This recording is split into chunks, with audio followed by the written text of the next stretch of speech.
The corridor outside the briefing room smelled faintly of cigarette smoke, cold stone, and the dampness of a German winter pressing through cracked window frames. A long, narrow hallway, dimly lit, echoing with hurried footsteps and quiet conversations, stretched back toward the Führer's private study. Officers stood rigid against the walls, afraid to speak too loudly, afraid to make eye contact, afraid to be noticed in the wrong moment. It was early 1944, and Berlin, though still standing, trembled with unease. Inside the room, where a map of the world hung like a dream slipping away, Adolf Hitler waited. He sat alone at the head of a long wooden table, fingers tapping, eyes fixed on nothing and everything at once. His uniform was crisp, but his face carried the exhaustion of years, sleepless nights, and the dull awareness that momentum, once his greatest weapon, was slowly abandoning him. The door opened, and Generalfeld, Marshal Hermann Göring, entered first, his steps heavy, his expression tense. He paused before speaking, waiting for Hitler to acknowledge him. Silence stretched until it became suffocating. "What is it now?" Hitler finally asked, voice low, eyes still locked forward. Göring cleared his throat, a sound sharp as a crack of artillery. "Mein Führer, there is something you must see." He hesitated, the weight of the words settling visibly on his broad shoulders. "It concerns the Americans, their new bomber." Hitler turned slowly, his brow furrowed. "Another bomber. We are dealing with B-17s and B-24s already. They bleed like anything else when we hit them. What could possibly be different?" Göring did not answer immediately. Instead, he gestured toward the two officers behind him, General Hans Jeskanek and General Karl Bodenschatz, who stepped forward carrying a thick brown folder. They set it before Hitler and stepped back as if retreating from a flame. Hitler opened it. There, in crisp black and white reconnaissance photographs, was a plane unlike anything he had ever seen. Its wings were long and smooth, stretching like the arms of a soaring eagle. 4 engines powered by turbines German engineers could barely comprehend. A fuselage larger than any bomber yet fielded in the war. It was massive, elegant, terrifying. Printed beneath one photo was a designation, Boeing B-29 Superfortress. Hitler stared at the images for a long moment.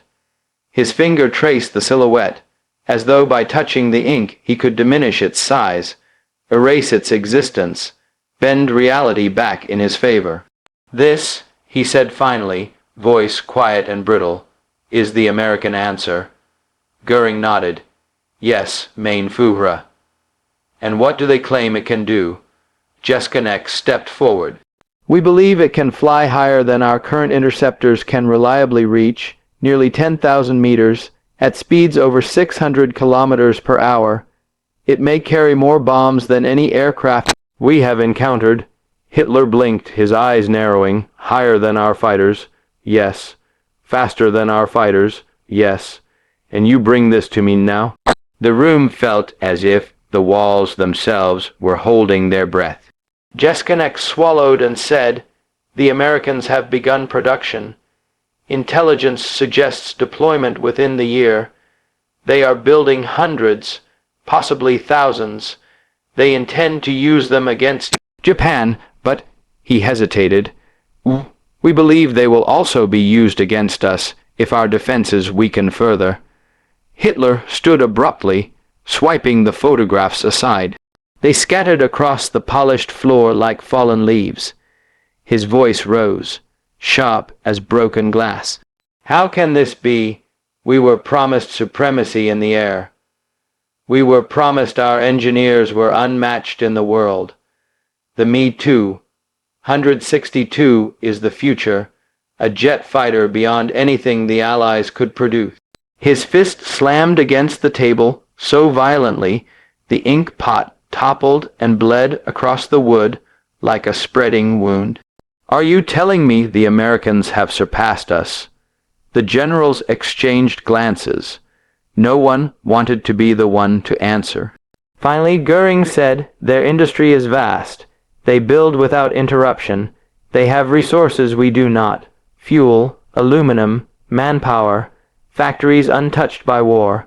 They have more workers than we have soldiers. We are fighting the world, and the world is catching up. Hitler's stare hardened. I do not accept defeat. I will not. America is soft. Their people cannot endure true hardship. They fly machines built by cowards and designed by committees. They lack spirit. They lack will. They lack destiny. No one challenged him openly, but silence carried its own truth. Hitler paced the length of the room, his boots striking the floor with rapid, uneven rhythm.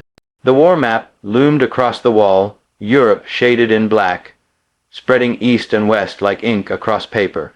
But now that blackness was frayed at the edges, the east was red with Soviet advance, the west blue with Allied arrival. The black heart of Central Europe beat faster and weaker with every day. He stopped before a large window where snow drifted like ash. When I first spoke of war with America, I was told it would be our downfall. He murmured, too distant, too rich, too slow to anger. Yet here they are building this titan of the sky. The room remained silent. He turned again to his generals. Tell me what we know, everything. And so they began, page by page, photograph by photograph, detailing the B-29. 11 guns, remote-controlled turrets, pressurized cabins allowing flight at heights impossible for most aircraft. A range that could cross oceans, strike without warning, vanish into clouds beyond the reach of flak and fighter alike. At first Hitler listened, then he questioned, then he denied, then his voice broke into anger, accusation, disbelief. You assured me the Luftwaffe was invincible. He snarled. You assured me no enemy could challenge German skies. Goering stiffened. Mein Führer, when this war began, we were unmatched. But the Americans, our children, Hitler interrupted. They throw machines into war as if numbers replace genius. Quality over quantity. That is what we believed. That is what we built for. And yet now you tell me their factories ruin us. No. Jeskinek said quietly, not factories alone. Time ruins us. We had a head start. They had endurance. Something in those words struck Hitler deeper than insult. His eyes flickered, uncertainty showing like a crack in armor. Time. He had raced against it from the moment he crossed Poland's border. Blitzkrieg was speed, victory was momentum, surprise was weapon, but time belonged to the patient. Time belonged to oceans, to industry, to a country building war machines while distant from fire. He sank into his chair, fingers steepled beneath his chin. What will this aircraft mean for us? He asked. His voice was small now, not defeated, but aging. General Bodenschatz answered with caution. It means the Americans can strike deeper, carry more destruction, bomb our cities from heights we cannot reach. If their numbers grow, our defense networks may fail. And our response? Hitler asked, what do we field? What do we build to counter this monster? The answer came with painful delay. The Me-262, Goering said, if production increases, if fuel supplies stabilize, if pilots train quickly, if factories hold, it is our best chance. Hitler exhaled slowly. The Me-262, the world's first operational jet fighter. His silver blade to cut through Allied bombers like lightning through storm clouds. But it was behind schedule, undersupplied, misused as a bomber rather than interceptor. A miracle mishandled, as though fate mocked his ambition. He stood again and spoke with renewed force. "Then this is what must be done. Put every resource into the jet program. I want squadrons in the air. I want the skies filled with engines faster than sound. No more delays, no more excuses. If America builds a fortress, then Germany will build a lightning bolt to shatter it." The generals nodded, but none smiled. Orders were given, production accelerated, engineers worked under sleepless pressure, yet fuel shortages grew worse. Allied raids continued night after night. Oil fields burned, factories collapsed. Time was lost like sand through desperate fingers. 2 months later, Hitler was summoned again, this time not with photographs, but with testimony. The first B-29 had been sighted over India, flying toward Japanese territory.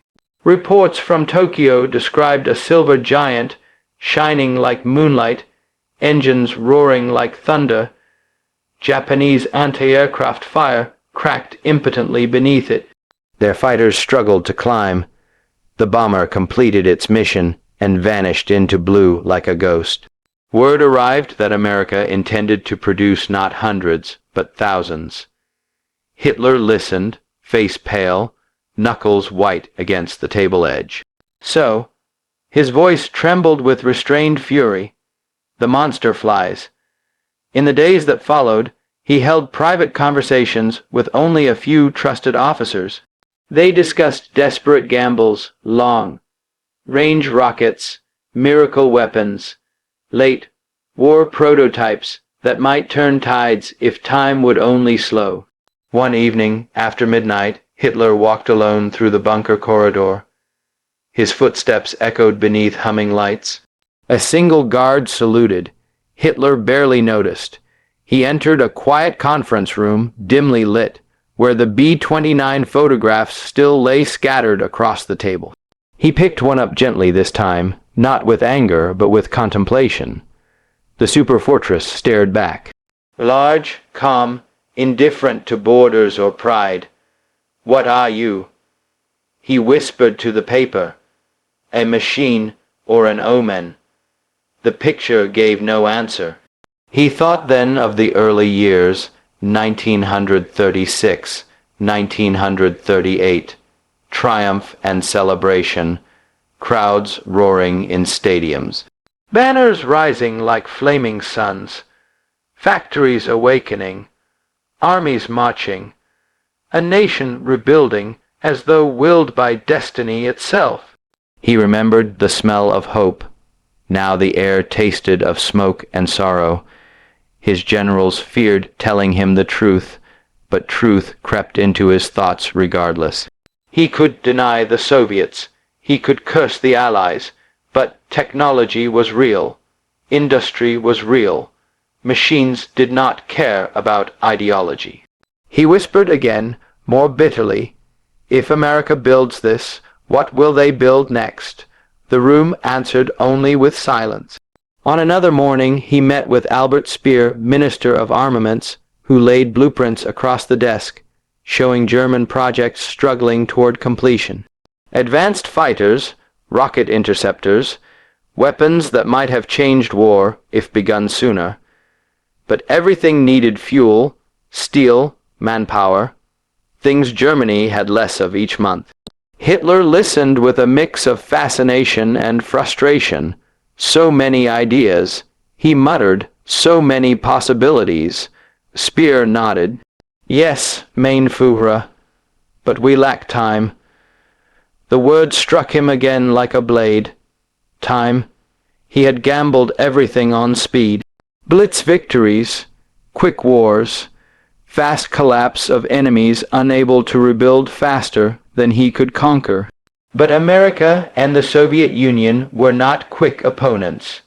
They were rivers, slow, unstoppable, carving landscapes over years. Germany was a storm, violent, brilliant, but brief. In late 1944, intelligence reached Berlin that B-29s had begun firebombing Japanese cities. Tokyo burned. Hundreds of B-29 soared overhead, unstoppable as gods. Entire districts vanished beneath flames hot enough to melt steel into rivers. Hitler listened to the reports, jaw clenched, eyes unfocused as though staring through time itself. He whispered only one sentence, "So this is the future of war." His generals stood silently. He continued, "Not tanks, not infantry, not flags raised over cities, but machines in the sky, raining fire from beyond reach." He looked at them then, and for the first time they saw not a leader certain of destiny, but a man grasping fading power like sand. He spoke more sharply. "If Germany is to survive, we must own that future. If the war continues, we must meet this monster with new monsters." But factories were rubble. Engineers were buried. The youth that once marched proudly now bled in frozen fields east of Warsaw. The right no longer stretched with confidence, it recoiled. Still, Hitler spoke with fire, refusing to bend. "I will not kneel to America," he said. "They think themselves giants, but giants fall. Even titans bleed. If their superfortress dominates the sky, then we will tear the sky itself apart." Yet deep inside, beneath rage, beneath pride, something colder stirred. Recognition, understanding, fear. A man who once believed himself master of destiny now faced an empire across the sea with more metal, more fuel, more factories than any nation in history. And they were only accelerating. The war moved on. The Soviets advanced relentlessly. The Western Allies crossed France. V-2 rockets launched in vengeance, not victory. Luftwaffe squadrons dwindled like dying stars. The Me-2, 162 flew, yes, sleek, fast, deadly, but too few, too late. Each new jet required fuel that no longer flowed. Each pilot needed training that time no longer offered. Hitler continued to ask for updates on the B-29. He wanted to know where they flew, how many existed, whether Germany would face them directly. In early 1945, he received the answer. A reconnaissance report confirmed that B-29s were being transferred to Europe. They would soon appear in skies where only B-17s and B-24s had flown before. Superfortresses higher, faster, more deadly. Germany, already broken, would be tested by a weapon designed for endurance, not desperation. Hitler heard the report in silence. For a long moment he said nothing. No outburst, no fury, no speeches of destiny or providence. He simply stared downward, eyes fixed on the map, hands trembling faintly. Then he spoke, calm, almost reflective. "So the giants come." No one answered. He rose, walked to the wall map, and placed a trembling finger over Berlin. "They will bomb this city," he said softly. "They will burn it as they burned Tokyo.